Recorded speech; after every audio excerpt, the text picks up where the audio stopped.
And you can never tell how close you are. It may be near when it seems so far.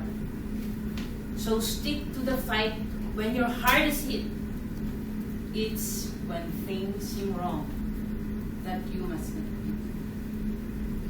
Fellow Toastmasters, good evening. Before, I was not that as adventurous. So when my sister will invite me to ride a roller coaster, I would immediately say no. But it was changed after I survived a bus accident in August 2001. On one rainy day in that year, I was wearing my college uniform, white blouse, blue skirt, and then I took a bus ride from our town in Novaliches to Metro Manila.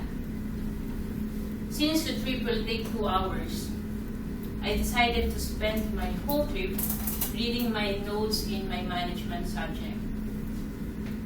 I was too focused reading in my notes, so I was not bothered by the rain or how the bus driver dealt with sleepy roads. While on the highway, I suddenly felt that the bus was turning left hardly. I was so shocked and found myself inside the bus that overturned. All in my mind was to get out of that bus because I was afraid that I would be burned. So I looked for any opening so I could get out. I climbed up the window, reached the side of the overturned bus, and then I jumped out. So I was wearing my white blouse and then blue skirt, so I felt like I was Superwoman without being under the rain. I went to the hospital after, and then so thankful that even I got bruises on my knees, and on my leg and on my knee. The results of the X-ray was turned out to be all normal. So after that accident, I started liking scary rides, like zip line. My first zip line experience was in Sunway Lagoon in Malaysia in April 2011. It is 428 meters long, but before reaching to the top, we had to take more than 100 steps. Small steps, and sometimes I took 2 steps at a time so I can reach the top faster. It was so nice that the end of the line is on the water pool area in the water park. My second zip line experience was just last month in Palawan. When my family and I went for a vacation to one of the 7 wonders of the world, Puerto Princesa, Palawan in the Philippines. One of our trips was in Ugong Rock.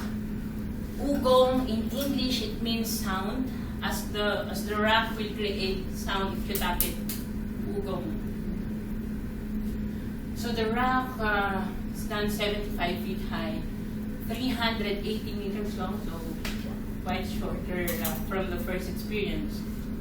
And then at the entrance, I was surprised that the employees were providing us gloves and helmet. And then our tour guide, and then our tour guide took some photos of us as if we're climbing up the caves and like that. So I thought it was only for the purpose of having photos and we will never do it. But I was wrong, since we really had to climb through caves and crevices to get to the top of the rock. Yeah, that's true.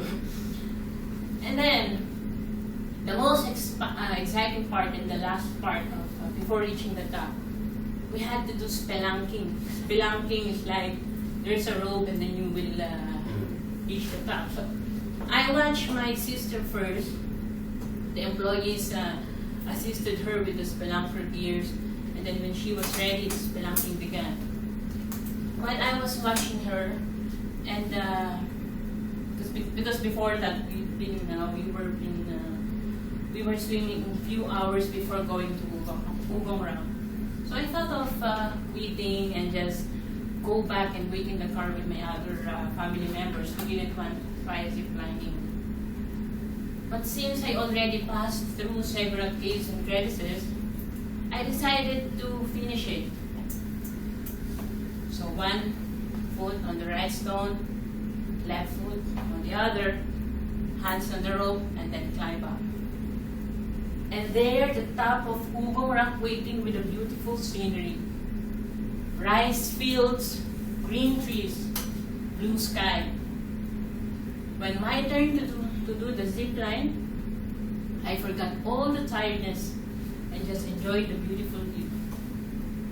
I was thinking though, that if I had surrendered on that last step, I wouldn't have the chance to see this beautiful view and experience this unexplainable joy. Fellow Toastmasters, we do experience hardships in our lives, and it would be easier if we would just surrender and not continue the battle. The Don't Quit poem and my zipline experience are reminding us tonight that we may never know how close we are to success. It may be near when it seems so far. Back to you, Dr.